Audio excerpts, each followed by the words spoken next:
இது என்ன ஆளுகை? வாசிங்க, கவனிங்க. மார்க் எழுதின சுவிசேஷம் 4ஆம் அதிகாரம் 39வது வசனத்துல, மார்க் 4:31 இயேசு காற்றையும் கடலையும் அடக்குகிறார். காற்றையும் கடலையும் அடக்குறார். இந்த காற்றையும் கடலையும் அடக்குறதுல நிறைய பேருக்கு ஒரு ஒரு சின்ன சந்தேகம் இருக்கும். இந்த இயற்கை தேவன் படைச்சது தானே, இயற்கைக்கு நல்லா இவர் தேவன் தெரியுமே, மனுஷனுக்கு மட்டும்தானே தெரியாது, இயற்கை எல்லாத்துக்கும் இவர் தேவன் தெரியுமே, எப்படி இந்த இயற்கை தேவனுக்கு எதிராக எழும்பி வந்தது, இது எப்படி வந்துச்சு அப்படின்னு சொன்னா கவனிச்சுக்கொள்ளுங்க. வேதம் தெளிவா சொல்லுது, தம்முடைய ஊழியரை அக்னி ஜுவாலைகளாகவும் தூதர்களை காற்றுகளாகவும் அவர் பயன்படுத்துகிறார்னு சங்கீதத்தில் இருக்கு. இந்த தூதர்கள் யாருன்னு கேட்டீங்கன்னா காற்று. இப்போ 2 வகையான தூதர்கள் இருக்கிறாங்க. ஒன்று தேவனுக்கு கீழ்ப்படுகிற தூதர்கள், இன்னொன்று தேவனுக்கு எதிரான தூதர்கள். இப்போ இயேசு கிறிஸ்து அந்த கடல் மேல நடந்து வர்றார். நடந்து வரும்போது காற்று வீசுது. அந்த காற்று வீசின உடனே அவர் கடலையும் காற்றையும் பார்த்து இறையாதே அமைதலாயிரு என்றார். அதட்டினார். வசனம் சொல்லும், அதட்டினார். இமிடியேட்டா பாருங்க அவைகள் அடங்கியது. அப்ப இது யாரு? இந்த காத்து யாருன்னா நமக்கு எதிராக செயல்படக்கூடிய பிசாசினுடைய ஆவிகள். அது என்ன செய்யும்? இயற்கையை எழுப்பி விடும். அந்த இயற்கையை நமக்கு அகைன்ஸ்டா எழுப்பி அது கையில் இருக்கிற தன்னுடைய பவரை, இந்த இயற்கை பவர், இப்ப முதல்ல ஆண்டவர் நம்ம கையில பிசாசு மேல அத்தாரிட்டி கொடுத்திருக்கிறார். இப்ப பிசாசு, அதனாலதான் பிசாசோட நீங்க பாத்தீங்கன்னு சொன்னா 12ஆம் அதிகாரம் வெளிப்படுத்தின விசேஷத்துல அதன் வால் 1/3 நட்சத்திரத்தை இழுத்துது. ஏன்னு கேட்டா தலையை ஆண்டவர் நசுக்கிட்டார். இப்ப நம்ம கையில இருக்கிறது நசுக்கப்பட்ட, நமக்கு இப்ப இருக்கிறது தலை நசுக்கப்பட்ட பிசாசு.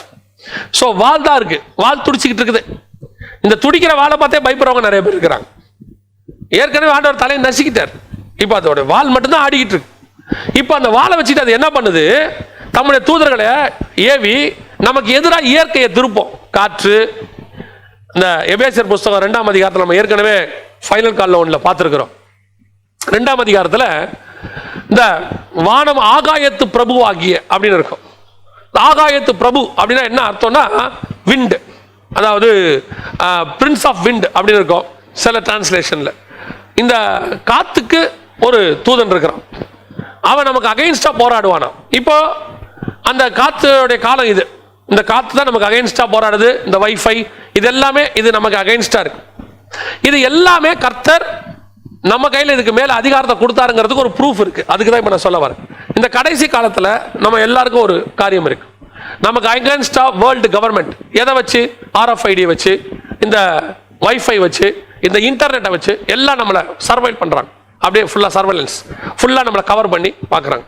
ஆனா ஒன்று மட்டும் தெரிஞ்சுக்கோங்க, இன்னைக்கும் அப்படி எதிராக எழும்புகிறதான இயற்கையை தன் கண்ட்ரோல்ல கர்த்தர் வச்சிருக்கிறாருங்கிறது தான் இந்த 40 நாளா நம்ம பார்த்துக்கிட்டு இருக்கிறோம். 28 நாளா இயற்கை முழுக்க கர்த்தருடைய கண்ட்ரோல்ல இருக்கு. பாருங்களேன், எல்லா கர்த்தர் இது சாத்தியமான்னு மட்டும் யோசிங்க. இது சாத்தியமானு முழு உலகத்தையும் இப்ப நம்ம ஆக்சுவலா எப்படி இருக்கும்னு கேட்டீங்கன்னா, ஒரு 150 வருஷத்துக்கு முன்னாடி 100 வருஷத்துக்கு முன்னாடி இருக்கிறதுல 50% இடத்துல நம்ம இருக்கிறோம். ஃபிளைட் இல்லை, ஜனங்க ஒரு இடத்துல இன்னொரு இடத்துக்கு ரொம்ப தூரம் போக முடியாது, எல்லாம் அவங்கவுங்க டிஸ்ட்ரிக்ட்டுக்குள்ள இருக்கிறாங்க. ஃபிளைட்டு கிடையாது, குறிப்பிட்ட நேரத்துக்கு தான் வெளியே வர முடியும். இதெல்லாம் ஒரு 100 வருஷத்துக்கு முன்னாடி உள்ளது. என்ன இப்போ நமக்கு இந்த டிவி, கரண்ட்டு இதுதான் இருக்க ஒழிய மற்றபடி இந்த வைஃபை இதுதான் இருக்கு. மற்றபடி மொத்த கண்ட்ரோலும் கர்த்தர் கையில தான் இருக்கு. அவர் நினைச்சா இன்னைக்கும் பூமியை அமைதலா மாத்திடுவார். இறையாதே அமைதலா என்ன, பூமி அமைதலா இருக்கும். இப்ப பாருங்க, வானம் அமைதியா இருக்கு. அப்படியே ஒரு ஃபிளைட் பறக்கல, எல்லா வானமும் அமைதியா இருக்கு. இப்ப பாருங்க, சமுத்திரம் அப்படியே இருக்கு, ஒரு கடல் கப்பல் போல. இப்ப பாருங்க, ஆறு, நதி எல்லாம் அமைதியா இருக்கு. இறையாதே அமைதலா. கர்த்தர் இன்னைக்கு இயற்கை கண்ட்ரோல்ல வச்சிருக்கிறார். இந்த அதிகாரத்தை தான் நம்ம கையில கொடுத்திருக்கிறார். அவர் சொல்றாரு, நீ விசுவாசத்தோடு மலையை பார்த்து பெயர்ந்து கடல்ல போனா போகுமா? இன்னைக்கு அந்த அதிகாரத்தையும் கர்த்தர் நம்ம கையில கொடுத்திருக்கிறார். நமக்கு எதிராக செயல்படக்கூடிய பிசாசினுடைய கிரியைகள் இயற்கையை பயன்படுத்தும். இந்த இயற்கை மேலையும் கர்த்தர் நமக்கு அதிகாரத்தை கொடுத்து வச்சிருக்கிறார். அதனாலதான் அதனாலதான் எலியா வானத்தை அடைச்சாராம், வெண்கலத்தை போல வானத்தை மாத்தினாராம். முடியுது, மழையை வராம பண்ணவும் மழையை பெய்விக்க பண்ணவும் அவங்ககிட்ட அதிகாரம் இருக்கு. கடலை பிளக்கவும் திருப்பி கடலை சேர்க்கவும் அதிகாரம் இருக்கு. யோர்தானை பிளக்கவும் யோர்தானை சேர்க்கவும் அதிகாரம் இருக்கு. எதுக்கு சொல்றேன்? கர்த்தர் ஆளுகையை செய்து கொண்டிருக்கார். பூமி முழுக்க கர்த்தருடைய கண்ட்ரோல்ல தான் இன்னைக்கும் இருக்கு. அந்த ஆளுகை நம்ம கையிலையும் இருக்கு. இந்த ஆளுகையை நாம் ரெண்டு விதத்துல யூஸ் பண்ணணும். ஒன்று, பிசாசுக்கு எதிராக அந்த அத்தாரிட்டியை யூஸ் பண்ணணும். இன்னொன்னு, மனுஷனுக்கு எதிராக தாழ்மைப்படணும். இது எப்படிப்பட்ட ஒரு விஷயம் பாருங்க. பிசாசுக்கு எதிரிகிட்ட தான் அதை யூஸ் பண்ணணும், மனுஷங்கிட்ட அந்த அத்தாரிட்டியை யூஸ் பண்ணக்கூடாது. இப்ப நம்ம ஆப்போசிட்டா செஞ்சுக்கிட்டு இருக்கிறோம்.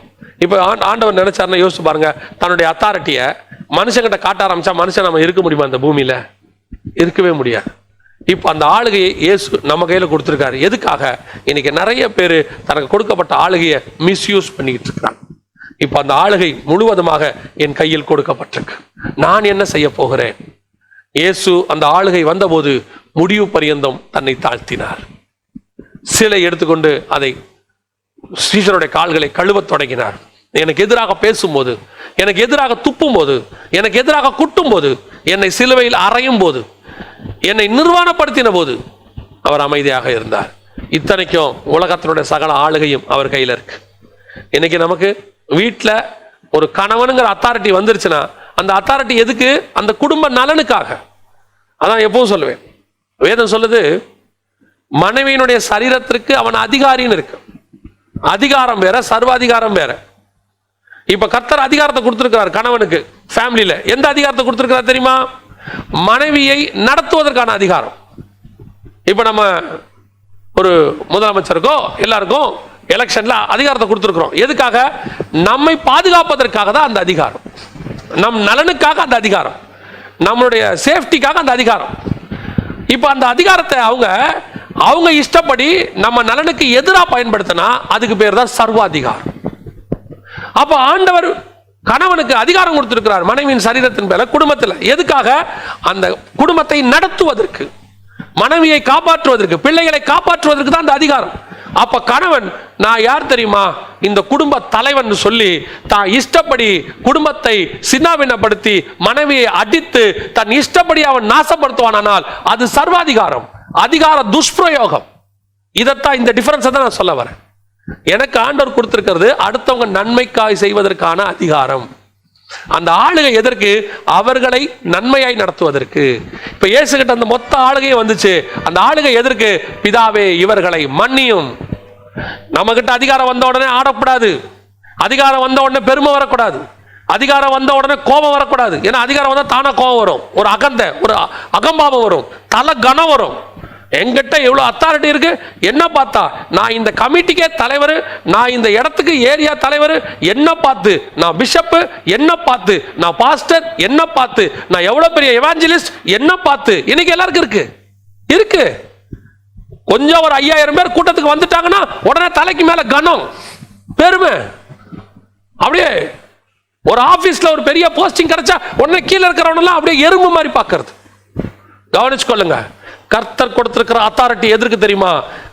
பிதா தருணத்தில் எல்லாவற்றையும் ஒப்பு கொடுத்தார் என்பதை அறிந்து அவர் கால்களை கழுவ தொடங்கினார். அந்த அத்தாரிட்டி அடுத்தவர் நலனுக்காக. அத்தாரிட்டி வரும்போது தாழ்மை வரணும். அதுதான் கர்த்தர் கொடுத்திருக்கிறார்.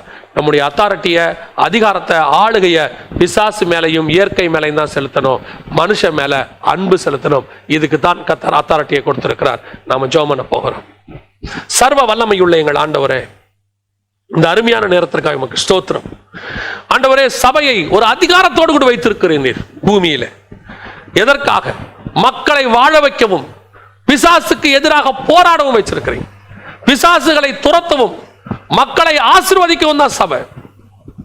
பிசாசை ஜெயிக்கவும் மக்களை காப்பாற்றுவதற்காக தான் எங்களை சபையாக நீர் வைத்திருக்கிறீர்.